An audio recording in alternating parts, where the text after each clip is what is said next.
Hello दोस्तों, मैं हरिओम सिंह आपके अपने YouTube channel study 94 with Bobby में आपका हार्दिक स्वागत करता हूं।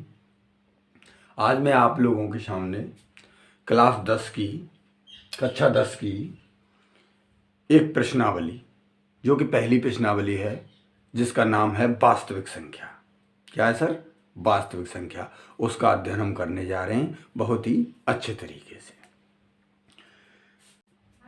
वास्तविक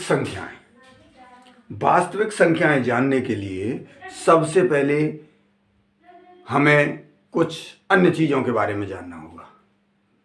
कुछ अन्य चीज, जैसे कि मैं आप लोगों को बताऊं, प्राकृत संख्या।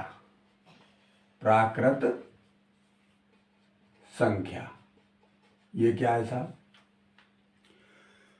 प्राकृत संख्या को हम सदैव कैपिटल एन से प्रदर्शित करते हैं। किससे प्रदर्शित करेंगे भाई साहब? कैपिटल एन से। अच्छा सर, ये प्राकृतिक संख्या होती क्या है? प्राकृतिक संख्या गिनने के लिए जो संख्या हम यूज में लेते हैं या अपने इस्तेमाल में लेते हैं, उसे हम कहते हैं प्राकृतिक संख्या। जैसे कि किसी कमरे में कुछ कुर्सियां रखी हैं, अगर मैं आप लोगों को बोलूं कि बच्चों इन कुर्सियों को गिन के बताओ, आप कैसे गिनोगे? 1 2 3 4 5 ऐसे ही तो गिनोगे। ऐसे थोड़ी गिनोगे 0 1 2 3 4, नहीं। गिनोगे कैसे? 1 2 3 4 5, अनंत तक। कहां तक सर? अनंत तक। नेचुरल नंबर, इनको कहते हैं हम नेचुरल नंबर। तो प्राकृतिक संख्याएं वो संख्याएं होती हैं जिन संख्याओं को हम गिनने के काम में लेते हैं। जिन संख्याओं से हम किन्हीं भी वस्तुओं या फिर किन्हीं भी सामान को हम गिनते हैं, उन्हें कहते हैं हम प्राकृत संख्या। इसे प्राकृतिक संख्या भी कहते हैं। कैपिटल एन से प्रदर्शित करते हैं। नंबर 2, पूर्ण संख्या। पूर्ण संख्या। पूर्ण संख्या क्या होती है सर? सर, पूर्ण संख्याएं प्राकृतिक संख्या ही होती हैं। कौन सी? प्राकृतिक संख्या ही होती हैं, लेकिन इसमें जीरो भी शामिल हो जाता है। क्या हो जाता है सर? जीरो भी शामिल हो जाता है। होने को तो ये प्राकृतिक संख्या ही है, लेकिन इसमें जीरो को शामिल कर दिया जाता है, तो ये हमारे पास हो जाती हैं पूर्ण संख्याएं। इन्हें बोलते हैं होल नंबर। क्या बोलते हैं सर? Whole number. इसे प्रदर्शित करते हैं हम डब्ल्यू से। किससे प्रदर्शित करेंगे हम इसे?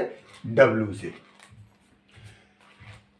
ठीक है सर। पूर्ण संख्याएं 0 1 2 3 4 अनंत तक। नंबर 3, अब आता है हमारे पास सर पूर्णांक। क्या आ गया सर? पूर्णांक। इंग्लिश में बोलते हैं इसे इंटीजर। इसे हम आई से प्रदर्शित करते हैं और कभी कभी इसे जेड से भी प्रदर्शित करते हैं। ठीक है सर, दोनों चीज से इसे प्रदर्शित किया जा सकता है। पूर्णांक होते क्या है साहब? पूर्णांक होते हैं सर 1 2 3 अनंत तक। ठीक है साहब। -1 -2 -3 अनंत तक। मतलब पूर्णांक जो इंटीजर होते हैं वो 0 1 2 3 अनंत तक, और 0 से दाएं और 0 के बाएं माइनस पूर्णांक, ये होते हैं ऋणात्मक पूर्णांक। कैसे पूर्णांक सर? ऋणात्मक पूर्णांक। और ये होते हैं धनात्मक पूर्णांक। धनात्मक पूर्णांक। प्राकृतिक संख्या कैपिटल एन से प्रदर्शित करते हैं 1 2 3 4 5 अनंत तक, कोई भी दिक्कत नहीं है। जो संख्याएं वस्तुओं को गिनने के काम आती हैं उसे कहते हैं प्राकृतिक संख्या। पूर्ण संख्या, प्राकृतिक संख्याओं में अगर जीरो भी शामिल कर दिया जाए तो वो हो जाती है हमारी पूर्ण संख्या, होल नंबर। पूर्णांक, पूर्णांक धनात्मक भी होते हैं, पूर्णांक ऋणात्मक भी होते हैं, लेकिन इसमें जीरो शामिल होती है। क्या होती है सर? जीरो शामिल होती है। ऋणात्मक पूर्णांक इधर अनंत तक, धनात्मक पूर्णांक 1 2 3 4 अनंत तक, और इसमें जीरो भी शामिल होती है। 3 बातें आप लोगों की समझ में आ गई बहुत अच्छे तरीके से, कोई दिक्कत ही नहीं है। अब हम सीखेंगे इसके बाद परमेय संख्या। परमेय संख्या, देखिए साहब, ये परमेय संख्या होती क्या है? परमेय संख्या ऐसी संख्या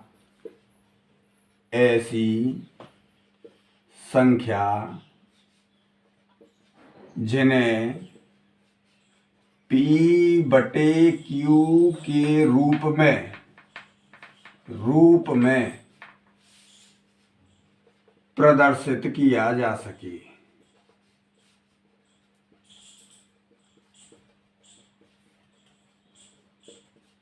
ऐसी संख्या जिन्हें P/Q के रूप में प्रदर्शित किया जा सके उन्हें कहते हैं हम रैशनल नंबर। क्या कहते हैं सर? परमेय संख्याएं, इंग्लिश में बोलते हैं रैशनल नंबर। ऐसी संख्याएं जिन्हें P/Q के रूप में प्रदर्शित किया जा सके। लेकिन एक बात हमेशा ध्यान रखना कि Q कभी भी जीरो के बराबर नहीं होना चाहिए। क्या नहीं होना चाहिए? Q कभी भी जीरो के बराबर नहीं होना चाहिए, क्योंकि अगर ये जीरो के बराबर हो गया तो ये अनंत तक चली जाएगी। ऐसी कोई संख्या गणित में मान्य नहीं होती। देखिए सर, P/Q क्या है? P/Q, देखिए P तुम्हारा हो गया अंश। क्या हो गया? अंश। हर क्या हो, ये Q क्या हो गया? हर।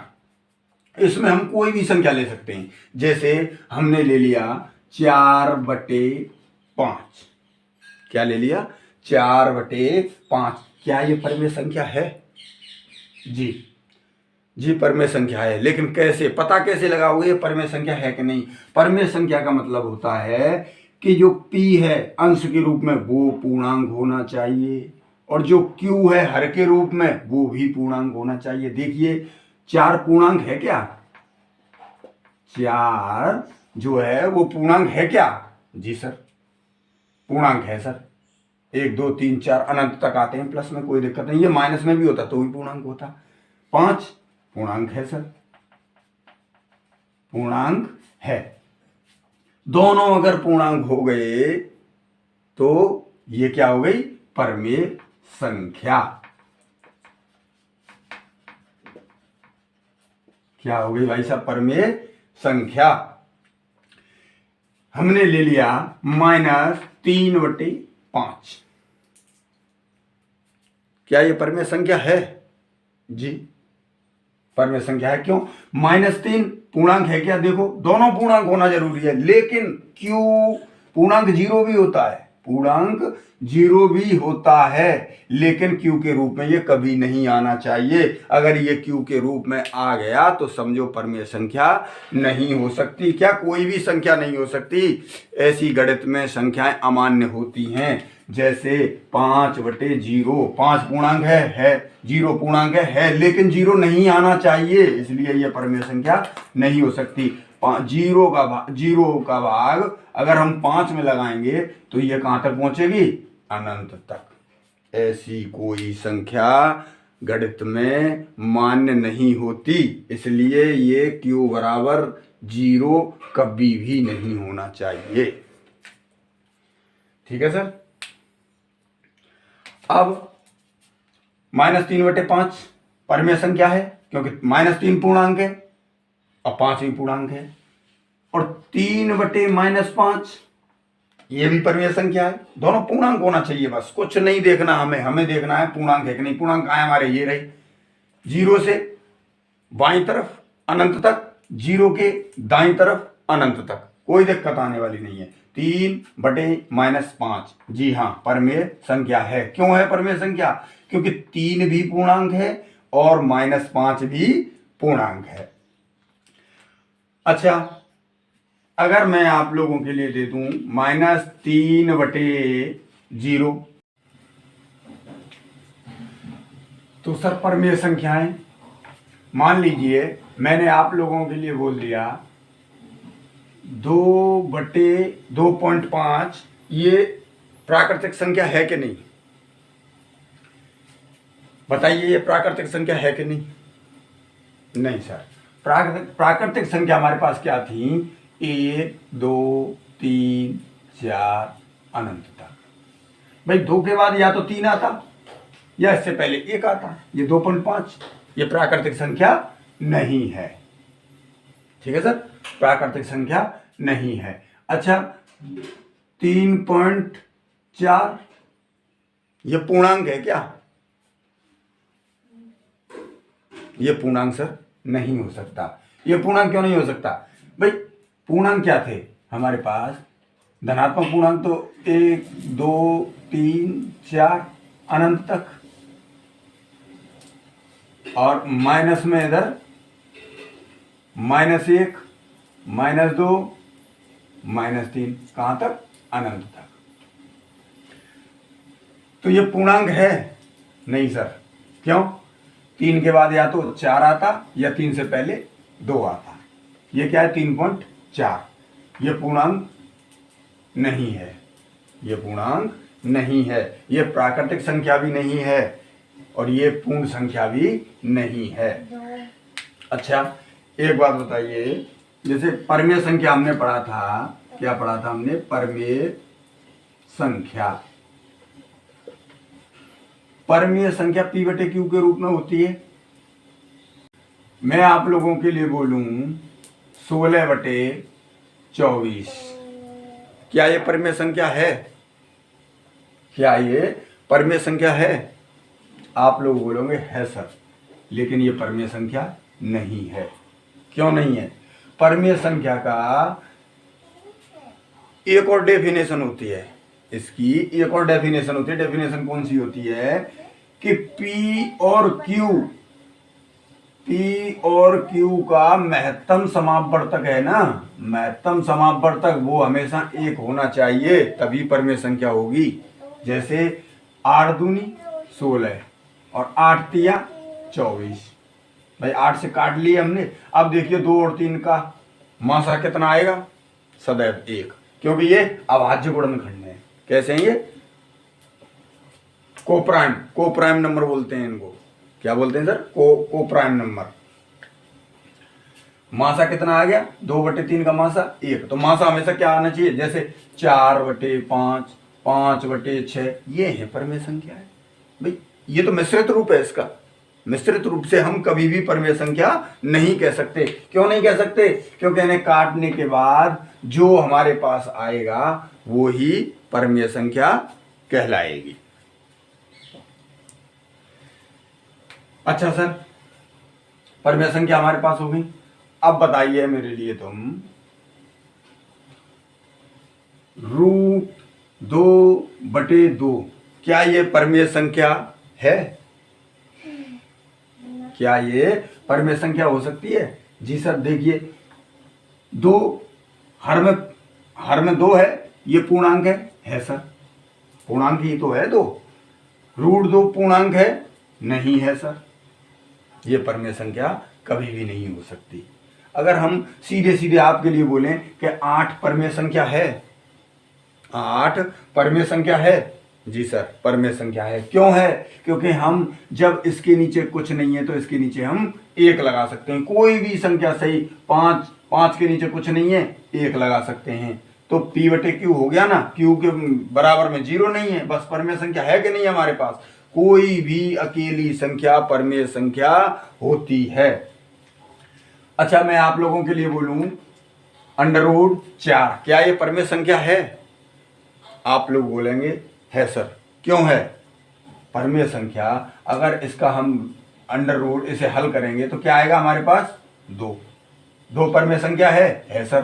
क्यों? क्योंकि इसके नीचे हम 1 लगा सकते हैं, p/q के रूप में प्रदर्शित हो गया। परमेय संख्या हमारे पास है। अब मुझे बताइए पाई, क्या ये परमेय संख्या है? क्या ये परमेय संख्या है? जी सर, ये परमेय संख्या नहीं है, ये परमेय संख्या नहीं है। लेकिन इसका मान कितना होता है? 22/7। आपके मैथ में क्वेश्चन के पीछे लिखा रहता है हल कीजिए पाई बराबर 22/7 मानकर।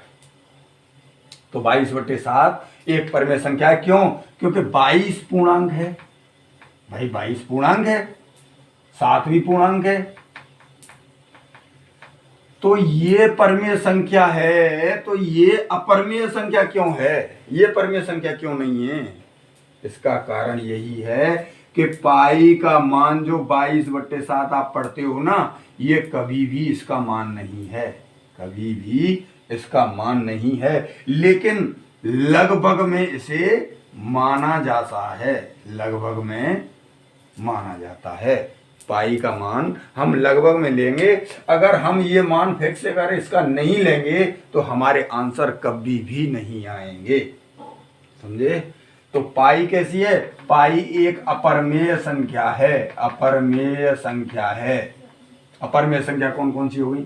√3 अपरमेय संख्या, √5 अपरमेय संख्या, √6 अपरमेय संख्या, √7, है ना? जो पूर्ण वर्ग संख्या है वो सदैव परमेय होगी अंडर रूट के अंदर। जैसे कि √4 ये कैसी है? परमेय संख्या है। क्यों? क्योंकि इसे काटने पर हमेशा 2 आएगा, 2 के नीचे हम 1 लगा सकते हैं। √9 परमेय संख्या है सर। √16 परमेय संख्या है। 25 परमेय संख्या है। √36 परमेय संख्या है। क्योंकि मतलब सीधा सीधा है, अंडर रूट के अंदर पूर्ण वर्ग संख्या कोई भी हो वो हमेशा परमेय संख्या होगी, होगी ही होगी। √5 को हल करेंगे क्या आएगा? क्या पता क्या आएगा, देखना पड़ेगा वो है। लेकिन पूरा नहीं आएगा ना, पूर्णांक के रूप में कभी नहीं आएगा भाई। पूर्णांक के रूप में कभी आ सकता है क्या? नहीं आ सकता। लेकिन पूर्ण वर्ग जो संख्या है वो पूर्णांक के रूप में सदैव आएगी। ठीक है सर। तो परमेय अपरमेय संख्याओं को आप समझ गए होंगे बहुत ही अच्छे तरीके से। ये मैं उम्मीद आप लोगों से कर सकता हूं कि नहीं कर सकता? कर सकता हूं भाई साहब। अब देखिए परमेय संख्या,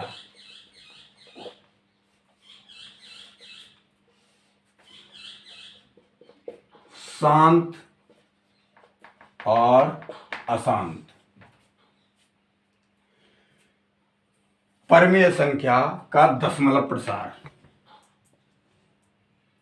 परमेय संख्या का दशमलव प्रसार। जी सर, ये क्या होता है? ये दशमलव प्रसार क्या है? ये दशमलव प्रसार क्या है? दशमलव प्रसार का मतलब ऐसी संख्या, ऐसी परमेय संख्या देखिए, आप लोग देख लीजिए, हम बताएं आपके लिए। ये हो गया तुम्हारा 33/7। तो इसे दशमलव प्रसार के रूप में हम लिखेंगे तो 33 में हमें 7 का भाग देना पड़ेगा भाई, 7 का भाग देना पड़ेगा। 7 का भाग दे दीजिए। 7 चौकू 28, कितना बचा? 5.0। 7 7 49, कितना बचा? 1.0। 7 1 7, कितना बचा? 3.0। 7 चौकू 28, कितना बचा 2 पॉइंट की 0, 7 दूनी 14। कितना भी गुणा करते जाओ, कितना भी गुणा करते जाओ, ये आगे आगे बढ़ता जाएगा। अलग अलग अंक, कभी 7, कभी 4, कभी 2, कभी 3, कभी 5, ये सदैव आगे बढ़ता जाएगा। कहाँ तक जाएगा? अनंत तक। आपका इंटरनेट खत्म हो जाएगा, लेकिन ये संख्याएं कभी भी खत्म नहीं होने वाली। क्यों? क्योंकि ये अशांत प्रसार है। दशमलव प्रसार बोलते हैं इसको, लेकिन ये कैसा प्रसार हो गया? 33/7। ये कैसा हो गया? अशांत प्रसार। कैसा हो गया सर? अशांत। ये कभी शांत नहीं होता, ये कभी शांत नहीं होता।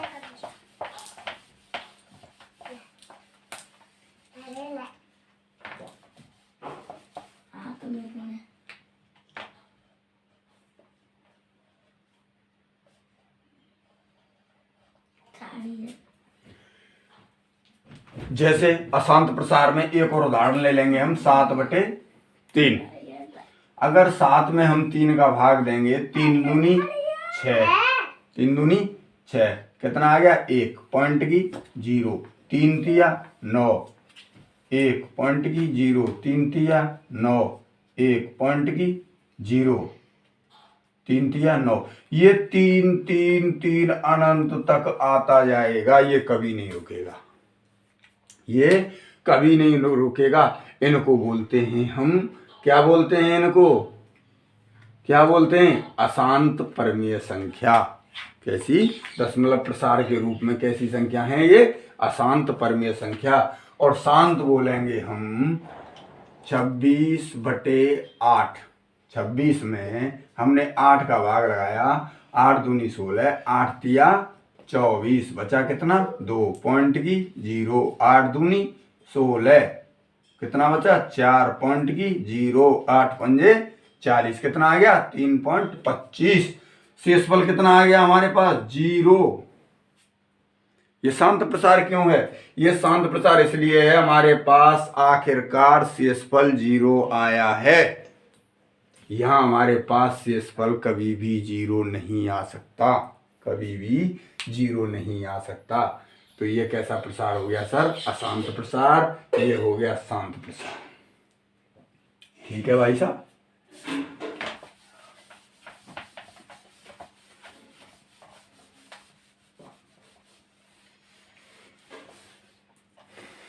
प्राकृतिक संख्याएं आप लोग समझ गए, 1 2 3 4 5 6 7 8 अनंत तक। पूर्ण संख्याएं, 0 1 2 3 4 5 अनंत तक। और पूर्णांक 0 1 2 3 4 और 0 से बाईं तरफ -1 -2 -3 -4 अनंत तक। ठीक है सर। और परमीय संख्याएं आप लोग समझ ही गए, दोनों पूर्णांक होना आवश्यक है। और अपरमीय संख्याएं भी आप लोग समझ गए। √2 अपरमीय संख्या है, पाई अपरमीय संख्या है। √, के अंदर ऐसी कोई संख्या जो पूर्ण वर्ग नहीं है, वो सदैव क्या होगी? अपरमीय संख्या। कैसी होगी वो? अपरमेय संख्या। ठीक है सर।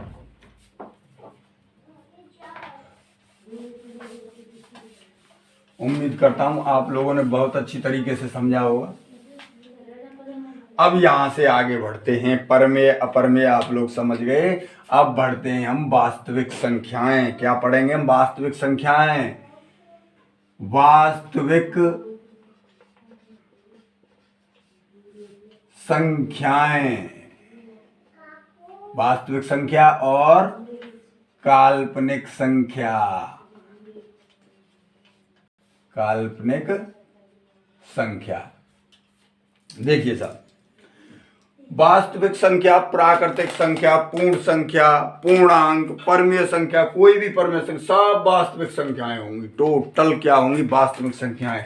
और काल्पनिक संख्याएं क्या होंगी? काल्पनिक संख्याएं जानने के लिए हम जैसे ले लेते हैं x² + 2 = 0। तो x² = -2, x वर्ग हटेगा इधर से तो उधर √ चढ़ेगा, -2। तो x का मान कितना आया? √-2। तो ऐसी संख्या हमेशा क्या कहलाती हैं? काल्पनिक संख्या। कैसी संख्या? काल्पनिक संख्या। वास्तविक संख्याएं हमारे पास जो प्राकृतिक संख्या हैं, पूर्ण संख्या हैं, पूर्णांक हैं, ये सारे के सारे क्या हैं? ये वास्तविक संख्याएं कहलाएंगी।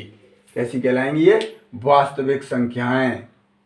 हम किसी को बोल दें, जैसे भाई प्लस में ले लीजिए या माइनस में ले लीजिए, माइनस में भी वास्तविक संख्या है, -5 वास्तविक संख्या है, -9 वास्तविक संख्या है, -10 वास्तविक संख्या है। क्यों? क्योंकि ये पूरा है, पूरी संख्या है। -10, अगर तुम्हारे पास 10 रुपये किसी का कर्ज है, भाई कर्ज है, उसी तो माइनस में करोगे, तो कर्ज है तो 10 रुपया, तो ये वास्तविक संख्याएं कहलाएंगी। लेकिन √-2 इसका मान निकालिए आप, निकाल पाओगे भाई? निकाल पाओगे क्या? फिर ये है काल्पनिक संख्याएं। ये काल्पनिक संख्याएं हम पढ़ेंगे कब? 11th क्लास में। ये हमारे चैप्टर में नहीं है। जब 11th क्लास में आप पहुंच जाओगे ना, जब इनका ज्ञान आपको अच्छे तरीके से मिल पाएगा। लेकिन हमारे जो सिलेबस में है वो है वास्तविक संख्याएं। हमें वास्तविक संख्याएं पढ़ना है, और वास्तविक संख्याओं के लिए पहली विधि हमें यूक्लिड विभाजन विधि, यूक्लिड विभाजन प्रमेय का सबसे पहले क्या पढ़ना है? हमें यूक्लिड विभाजन प्रमेय का। जैसे हमने भाग दिया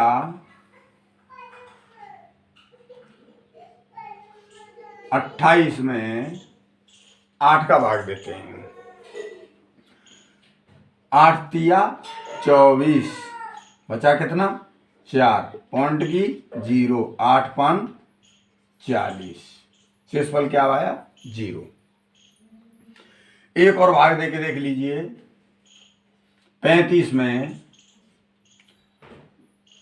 भाग दे दीजिए 8 का, 8 चौको 32, 3 पॉइंट की 0, 8 तिया 24, 6 पॉइंट की 0, 8 7 56, 4 पॉइंट की 0, 8 5 40, शेषफल कितना आ गया हमारे पास? 40, 0। शेषफल कितना आ गया? 0। अब देखिए, इसे कहते हैं हम, इसे क्या कहते हैं? इसे तो कहते हैं भागफल। क्या कहते हैं इसे? भागफल। ठीक है। इस संख्या को बोलते हैं भाज्य संख्या। क्या? भाज्य संख्या। इसे बोलते हैं हम भाजक। और ये क्या हो गया हमारे पास? शेषफल। क्या हो गया? शेषफल। तो इसका मतलब क्या हुआ कि 35 बराबर हम ऐसे भी तो लिख सकते हैं इसे, 8 गुणा 4.375 प्लस 0। ऐसे नहीं लिख सकते क्या? लिख सकते हैं बस। तो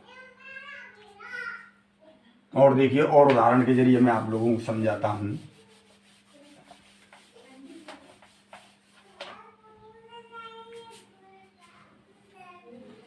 तीन 315/5, 5 छक्के 30, 1 5, 5 तिया 15, शेषफल 0। यूक्लिड विभाजन प्रमेय का क्या कहती है कि भाजक गुणा भागफल। भाजक कितना है हमारे पास? 5, 315 बराबर, ये इतना ही आएगा। भाजक गुणा भागफल 63 प्लस